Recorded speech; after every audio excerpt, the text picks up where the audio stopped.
So, how do you drill out a rivet that you messed up? That's what I'm actually going to show right now. This rivet right here is actually not messed up. You can't see it really, it's super small.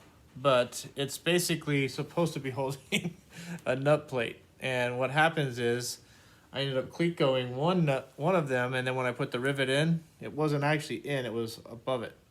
So I squeezed the rivet, and then I took the cleat go out, and the nut plate fell, because that rivet is just basically holding nothing. It actually has happened before, so yeah, anyways.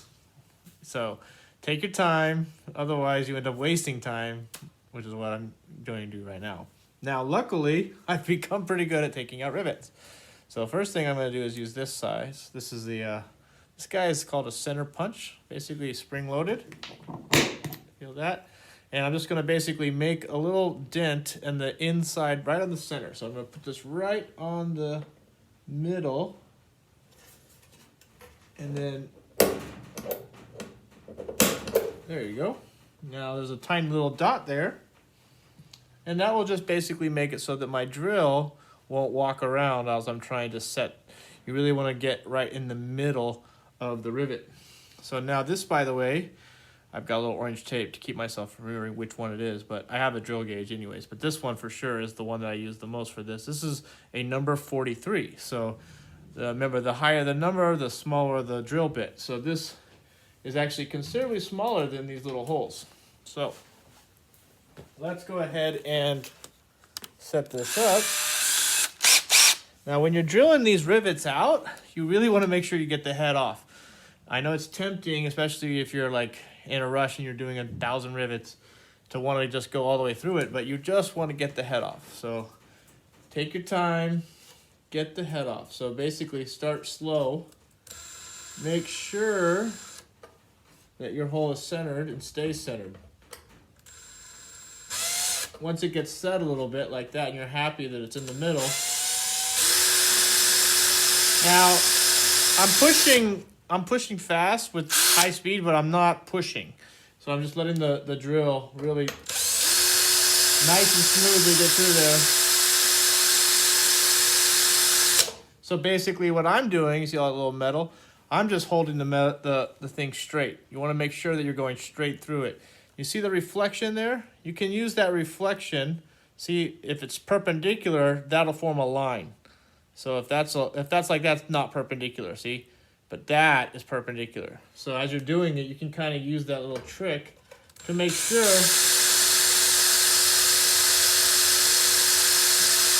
Now again, I'm not drilling all the way through this rivet. I'm just getting it to the point where I think I can get the head off. So let's check. So you basically take the drill bit out, use the, what's that called? The staff of it? I forget what it's called. Anyways, you're gonna just kind of wiggle it and see if it grips. And you don't want to pry. You're not prying, you're just wiggling. So no, not coming out yet.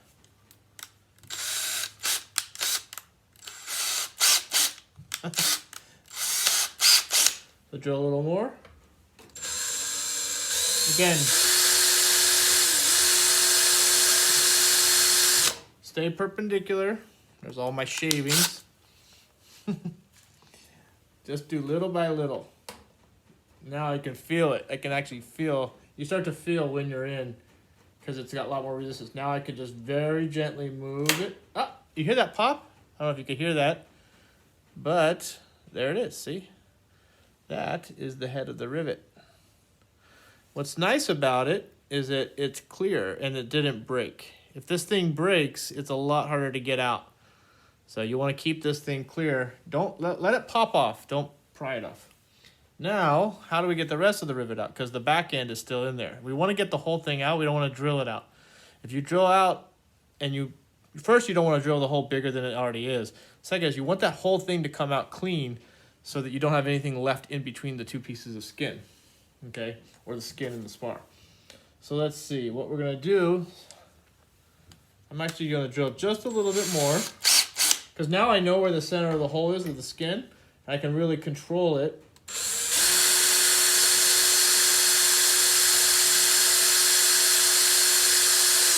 Just to get a little bit more of the rivet out to make it a little bit more so I can push it more. So if you take the core out, it doesn't have as much strength to hold, because it's still expanding and holding against the hole.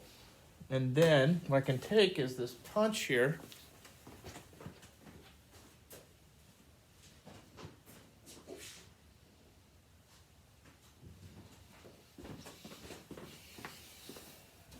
Sorry, let me just get this punch. This punch right here. Where's the camera? There's the camera. Yeah, so this thing right here is just basically a drill punch. It'll just go right through that hole. If it could, if that thing wasn't in the way. So let's try this. Not gonna hit hard. This is very fragile. I don't want to hit my plane, so I'm just kind of seeing how it's going.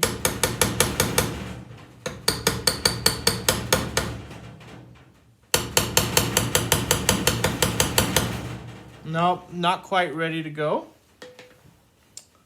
Now you could try to pull this from the back also with some needle nose pliers if you got access to it. I do not have access to it with this thing, so I'm gonna have to push it out.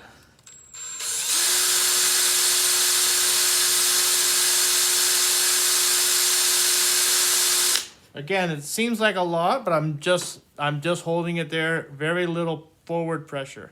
Very little forward pressure. You can kind of judge when a little bit of metal's coming out that you've gotten something.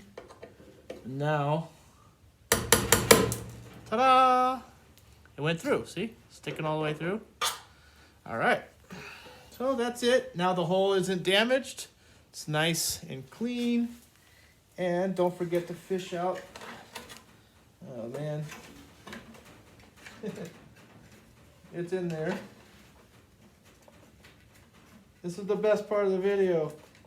Don't forget to like and subscribe. This is definitely the best part of this YouTube video. All right, here we go though. So hopefully we can see that. See the whole thing? Didn't drill through, see that? That's the back end of the rivet. If you want to see, here's what it looks like on this side. You see how it's nice? It's just a small ring. That small ring is the difference between a number 40 and a number 43. So that's how you do it, guys. Hope you like that little tutorial on how to drill out a rivet without screwing up your hole.